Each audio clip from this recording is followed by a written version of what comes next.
Desde el 12 al 19 de mayo estará disponible la solicitud para cambiar de malla. En este video te enseñaremos cómo realizarlo.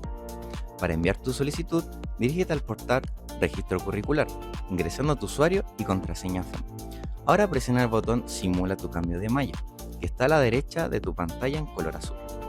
Aparecerán tres botones, los dos primeros, Avance y Malla Dinámica Simulada. Estos estarán ubicados tanto en la parte superior como inferior. Además, habrá un tercer botón llamado Enviar solicitud.